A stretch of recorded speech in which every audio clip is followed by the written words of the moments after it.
ব্যক্তি রাত্রিবেলায় সূরাতুল মুলক তেলাওয়াত করবে, তার কবরের আযাব হবে না। ইন্না হাযিহি সূরা সূরাতুন আযীমা মানিআতুন মিন আযাবিল কবর। এই সূরাটা এমন সূরা, সাধারণ কোন সূরা না। এই সূরাতুল মুলক যে রাত্রিবেলায় তেলাওয়াত করবে, তার কবরের আযাব থেকে তারে বাঁচিয়ে দিবে কে? নাম্বার 1 ফাজিলাত, স্ট্যাটাস, মনে থাকবে তো? 2 নাম্বার স্ট্যাটাস, শাফাআত লি সাহিবিহা। এই সূরাটা, এই সূরার তেলাওয়াতকারীর জন্য কিয়ামতের দিন সুপারিশ করবে। কোরআন সুপারিশ করবে, চারটেখানি কথা না। কোরআন যদি আপনার বিরুদ্ধে দাঁড়ায়, আপনার জান্নাত ক্যান্সেল।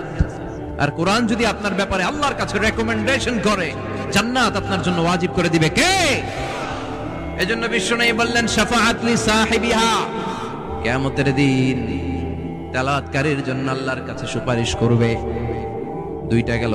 3 নাম্বার, বিশ্বনবী বললেন খাসামাত আন সাহিবিহা। এই সূরাটা কিয়ামতের দিন এই সূরার তেলাওয়াতকারীর পক্ষ নিয়ে আল্লাহর সাথে ঝগড়া করা শুরু করে দিবে। আল্লাহর সাথে ডিবেট করবে, ঝগড়া করবে, যতক্ষণ না হাত্তা আদখালাহুল্লাহুল জান্নাহ। হাদিসের টেক্সট হচ্ছে যে যতক্ষণ না আল্লাহ তাআলা তাকে জান্নাতে না ঢোকায়, ততক্ষণ ওই সূরার তেলাওয়াতকারীর পক্ষ নিয়ে আল্লাহর সাথে বিতর্ক, ঝগড়া, তর্ক চলতেই থাকবে। সুবহানাল্লাহ, আরো আস্তে বলেন। আবার বিশ্বনবী বললেন মান ক্বারা বিহা ফি লাইলাতিন ফাকাদ আকসারা ওয়া আতওয়াবা। রাত্রিবেলা এই সূরাটা যে তেলাওয়াত করবে, পুরো রাত্রিটারে বরকতময় করে দিবে কে? এজন্য বিশ্বনবী আবদার করে, আবেদন করে আমাদের কাছে বলে গিয়েছেন, আমি চাই আমার প্রতিটা উম্মতের হৃদয়ে এই সূরাটা গাঁথা থাক। আমি চাই আমার প্রতিটা উম্মতের সিনার ভিতরে এই সূরার 30টা আয়াত গ্রথিত করা থাক। সুবহানাল্লাহ পড়েন। মাত্র 30টা আয়াত মুখস্থ করতে রাজি আছেন? 1 মাসে কয়দিন? প্রতিদিন একটা করে আয়াত মুখস্থ করলে এই সূরা মুখস্থ করতে লাগবে কয়দিন? হ্যাঁ, হোমওয়ার্ক, এটা আপনাদের বাড়ির কাজ। যেহেতু ক্লাসে হোমওয়ার্ক দেওয়া যায় না, আরবিতে বলে আল ওয়াজিব আল মানজিলি। আমি গতানুগতিক তাফসীর করি না, আমি সমাজের খুঁতগুলো ধরে ধরে ডিসকাশনের মতো আমি করি। বিভিন্ন জেলায় যে ওখানকার ইয়াংদের সাথেও বসি, কথা বলি। এটাই আমার তাফসীর, এটাই কোরআনের এক্সপ্লেনেশন এন্ড ইন্টারপ্রিটেশন। এতেই মানুষ উপকৃত হয় বেশি। চিল্লা এখন ঠিক কিনা? এটা আপনাদের বাড়ির কাজ, মাইথার দিয়া পাশীদের বাড়ির কাজ। হায়াতে আল্লাহ বাঁচায় রাখলে আবার কখনো দেখা হলে জিজ্ঞেস করবো যে মুলক মুখস্থ হয়েছে কিনা। কে কে মুখস্থ করবেন না হাত তোলেন? সবাই করবেন। এবার কে কে মুখস্থ করবেন হাত তুলে আমার না আল্লাহরে দেখান। আল্লাহ তুমি কবুল করো। আরো জোরে পড়েন আমিন। হাত নামান। এই সূরাটা it's an eye opener for you. এটা আপনার চোখ খুলে দিবে। এই সূরাটা আপনার চোখকে খুলে দিবে, আপনার ঘুমন্ত বিবেককে জাগিয়ে তুলবে। স্রষ্টার ব্যাপারে আপনার যদি কোনো সাসপিশন থাকে, সন্দেহ থাকে, এই সন্দেহের পাহাড়কে ভেঙে এই সূরা চুরমার করে দিবে। চিল্লায় বলেন সুবহানাল্লাহ। আল্লাহ ডেকে বলে, গোলাম, কিছু কিছু নাস্তিক আছে আমারে খুঁজে পায় না। এরকম কপাল পোড়া নাদান নাস্তিক বাংলার জমিনেও আছে না নেই? এরা বলে আনসিন ইজ নাথিং, যেটা দেখা যায় না ওইটা মানি না, বলে না? Do you see the air in the atmosphere? বাতাসে, বায়ুমণ্ডলে যে বাতাস ঘুরে বেড়ায়, এটাকে তুমি দেখো তো মানো কেন? Why do you believe on that? Why do you believe on air? বাতাস বিশ্বাস করস কেন? কপাল পোড়া নাস্তিকরা বাতাস মানে না, কথা কন। Do you see the bad headache someone feel in his head and he is shouting? মাথার ব্যথায়, মাইগ্রেনের পেইনে যখন কেউ চিৎকার করে, তার মাথার ব্যথা দেখা যায়? আমার এখন প্রচন্ড মাথা ব্যথা যদি হয়, আপনারা দেখতে পাচ্ছেন তো, নাস্তিকরা কি মাইগ্রেনের পেইন বিশ্বাস করে না? মাথা ব্যথা বিশ্বাস করে কি করে না? বাতাস বিশ্বাস করে কি করে না? কয় আনসিন ইজ নাথিং, যেটা দেখি না ওইটা বিশ্বাস করি না। কপাল পোড়া। আল্লাহ ডেকে বলে, গোলাম আমার সৃষ্টির দিকে তাকা, আকাশের দিকে তাকা, বাতাসের দিকে তাকা, সাগরের দিকে তাকা। সাগরের মধ্যে আমি আল্লাহ আছি না নাই? বিশাল বড় বড় পাহাড়ের দিকে তাকা, ঝর্ণার দিকে তাকা, ঝর্ণার মধ্যে আমি আছি না নাই? ঝর্ণা ঝর্ণা ঝর্ণা রে, বলনা বলনা বলনা রে, কার বিরহে পাগল পাড়া তুই, কার মিলনে ফুল ফসলে ভরা রে তোর দুকুল বই, কার মিলনে ফুল ফসলে ভরা রে তোর দুকুল বই। ঝর্ণা ঝর্ণা ঝর্ণা রে, বলনা বলনা বলনা রে, কার বিরহে পাগল পাড়া তুই। সুবহানাল্লাহ পড়েন। ঝর্ণার দিকে তাকাও, সাগরের দিকে নজর করে দেখো, বিশাল পাহাড়ের দিকে নজর করে তাকাও, ওই পাহাড়ের মধ্যে আল্লাহরে খুঁজে পাবা। চিল্লায় বলেন ঠিক কিনা? তারপর কি দুর্বল ছিলাম আমরা। ওই দুর্বলতা থেকে যৌবনের সাময়িক একটা সময় পাই রক্ত গরম। এরকম রক্ত গরম তোমার আগে ছিল না। আগে তুমি দুর্বল ছিলা। তুমি শুধু দুর্বল না, তুমি দুর্বলের ঘরের দুর্বল। আমাদের 14 পুরুষ দুর্বল, চিল্লায় বলেন ঠিক কিনা? কি ক্ষমতা আমাদের! দুর্বল হয়ে দুনিয়ায় জন্মালাম, সাময়িক কিছু সময়ের জন্য যৌবনের শক্তি পেলাম, আবার ওইটার পরে আবার দুর্বল হয়ে গেলাম। রং ধরা যৌবন জং ধরে শেষ, আবার লাঠি নিয়ে হাঁটা লাগে। কোমরে ব্যথা, মাজায় ব্যথা, আবার কুজো হয়ে যায়। কি ক্ষমতা আছে আমার? কি ক্ষমতা আছে? একটু ভূমিকম্প হলে কাঁপাকাঁপি শুরু হয়ে যায়, ঠিক কিনা? ভূমিকম্প হলে বাঁচার জন্য সব দেয় দৌড়। টেলিভিশনের কিছু লাইভ প্রোগ্রাম দেখলাম, উপস্থাপকও দৌড়, অতিথিও দৌড়। দেখেন নাই? লাইভ ব্রডকাস্টিং হচ্ছিল, কি সরাসরি সম্প্রচার। যখন দেখা যাচ্ছে চেয়ার কাঁপতেছে, উপস্থাপক দৌড়, আর মেহমানরা বসে আছে মাইক নিয়ে। কিছুক্ষণ পরে আরো কাঁপাকাঁপি বেড়ে গেল, মেহমানও দৌড়। কথা কন?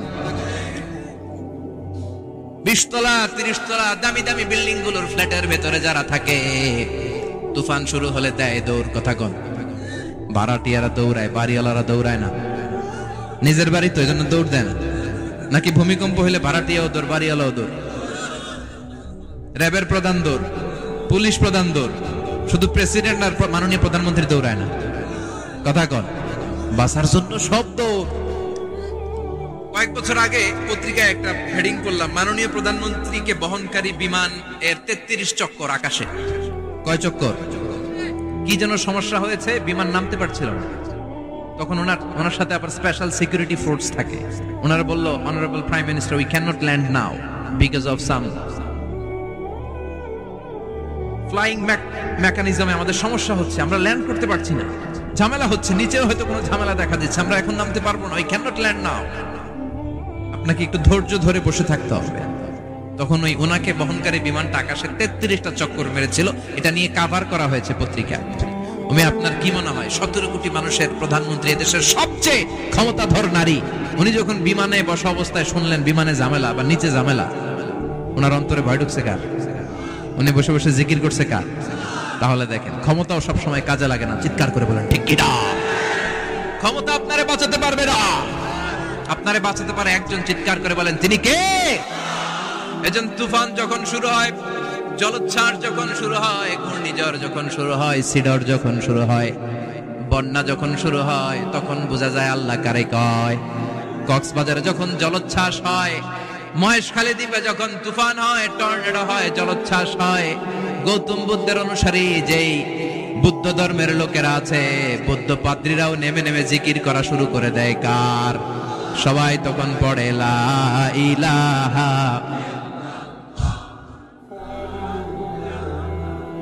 লা ইলাহা ইল্লাল্লাহু মুহাম্মাদুর রাসূলুল্লাহ সাল্লাল্লাহু আলাইহি ওয়াসাল্লাম। বিপদে পড়লে বোঝা যায় আল্লাহ কারে কয়। আমি একবার বিপদে পড়ছি, বরিশাল গিয়েছিলাম, বাসে ফিরে আসতেছি লঞ্চে, ওই লঞ্চে তুফান হয়েছিল। তখন বুঝলাম যে কি ভয়ঙ্কর অবস্থা।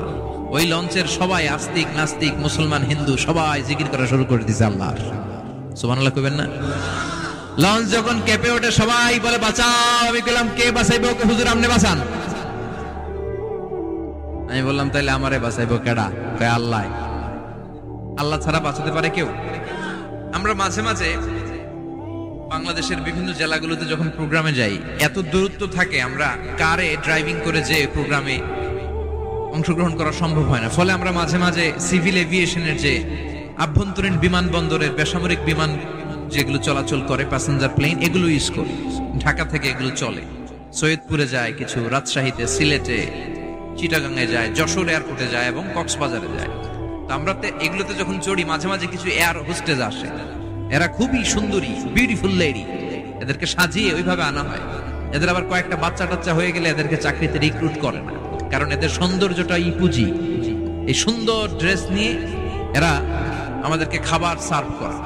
আর বিমানটা যখন আকাশের দিকে উঠতে থাকে, তখন বলে ভদ্র মহিলা, ভদ্র মহোদয়গণ, আপনাদের সিট বেল্টই বেঁধে নিন, এখনই শাহজালাল আন্তর্জাতিক বিমানবন্দর থেকে 14,000 ফুট উপর দিয়ে এটা চিটাগাঙে পৌঁছবে। আল্লাহু আকবার, আল্লাহু আকবার, আল্লাহু আকবার, সুবহানাল্লাযী সাখখারা লানা হাযা ওয়া মা কুন্না লাহু মুকরিনিন ওয়া ইন্না ইলা রাব্বিনা লামুনকালিবুন। দেখতে সুন্দরী, লিপস্টিক মেরে, ডিজাইন করে মেকআপ নিয়ে সুটেড বুটেড হয়ে এসেছে, কিন্তু যখনই বিমানটা 14,000 ফিট উপরে ওঠে তখন তার মুখ দিয়ে বেরোয় আল্লাহু আকবার। কারণ সেও ভালো করে জানে এই 14,000 ফিট উপরে আমার আব্বা নাই, আমার আম্মা নাই, মাননীয় প্রধানমন্ত্রী নাই, পুলিশ নাই, র‍্যাব নাই। এই হাওয়ার উপরে বিমানটা চলে, ওখানে কেউ আমারে বাঁচাতে পারে না, একজন ছাড়া চিল্লায় বলো তিনি কে? তখন তারাও বাধ্য হয়ে পড়ে আল্লাহু আকবার। তাহলে বোঝা গেল আমাদের কোনো ক্ষমতা টমতা কিচ্ছু নাই, আসল ক্ষমতার মালিক একজন, চিল্লায় বলেন তিনি কে? সে আল্লাহ বললেন তাবারাকাল্লাযী বিয়াদিহিল মুলকু ওয়া হুয়া আলা কুল্লি শাইইন কাদির। সুমহান সেই সত্তা যার হাতে ক্ষমতা, ক্ষমতা কার হাতে? সব ক্ষমতার মালিক আল্লাহ। তবে আমাদেরকে আল্লাহ কিছু ক্ষমতা দিয়েছে, এটা লিমিটেড। এটা কি? যেমন এই যে মাননীয় প্রধানমন্ত্রী ওনার দল নিয়ে, বাংলাদেশ আওয়ামী লীগ নিয়ে যে ক্ষমতায় আসলেন, কয় বছরের মেয়াদে? কোন কোন দেশে ক্ষমতায় আসে 10 বছরের মেয়াদে, আছে না নাই? আল্লাহ আসছে কয় বছরের মেয়াদে? 30 বছর, 40 বছর। আল্লাহর ক্ষমতার মেয়াদ 100 বছর, এরপরে রিনিউ করা লাগবে। এটা কথা বলেন।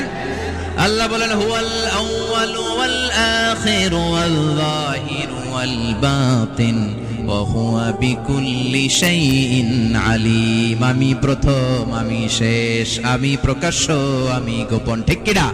প্রথমে আল্লাহ আল্লাহ, শেষেও আল্লাহ আল্লাহ, আকাশে আল্লাহ আল্লাহ, জমিনে আল্লাহ আল্লাহ। সবাই পড়েন, প্রথমে আল্লাহ আল্লাহ, শেষেও আল্লাহ আল্লাহ, আকাশে আল্লাহ আল্লাহ, জমিনে আল্লাহ আল্লাহ।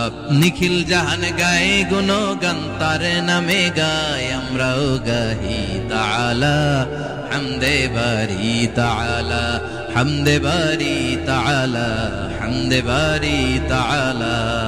সুবহানাল্লাহ পড়েন। আল্লাহ বলে আমার ক্ষমতা তোদের মতো 5 বছরের মেয়াদে না, 10 বছরের মেয়াদে না, 20 বছর 30 বছরের মেয়াদে না, আমি চিরকালের জন্য ক্ষমতার চেয়ারে বসা। চিরকালীন মেয়াদ, সৃষ্টির সূচনার আগ থেকে তিনি আছেন, অনাদিকাল পর্যন্ত তিনি থাকবেন।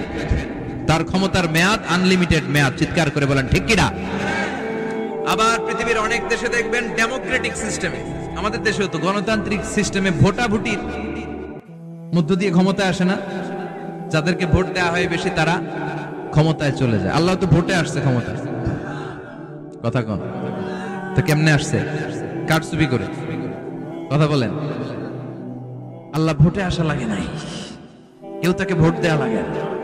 আবার অনেক দেশে আছে মোনার্কি সিস্টেম, রাজতন্ত্র, রাজার পোলা রাজা, আল্লাহর বাপ ছিল রাজা, এই জন্য আল্লাহ রাজা।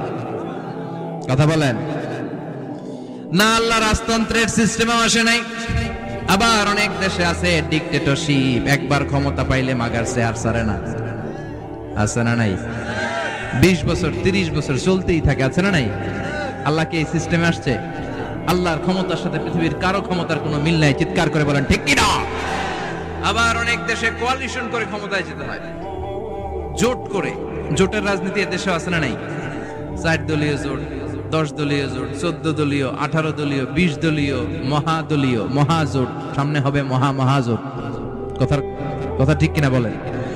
তো আল্লাহ কিরকম জোট করে আসা লাগছে? কথা বলেন। তার মানে আল্লাহর ক্ষমতা আমাদের ক্ষমতা এক নয়। আবার পৃথিবীর অনেক দেশে গণ অভ্যুত্থানের মাধ্যমে অনেককে ক্ষমতা থেকে নামানো হয়, ঠিক কিনা?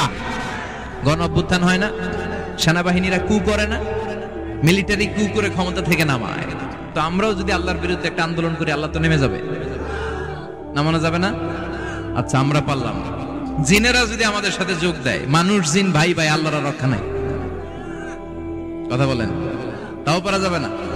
ফেরেশতারাও যদি কয় আমরাও মানি না, তাইলে তো শেষ আল্লাহর গদি।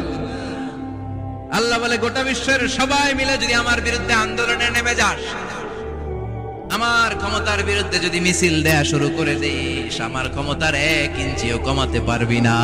সুবহানাল্লাহ পড়েন। এজন্য আল্লাহ বললেন তাবারাকাল্লাযী বিয়াদিহিল মুলকু ওয়া হুয়া আলা কুল্লি শাইইন কাদির।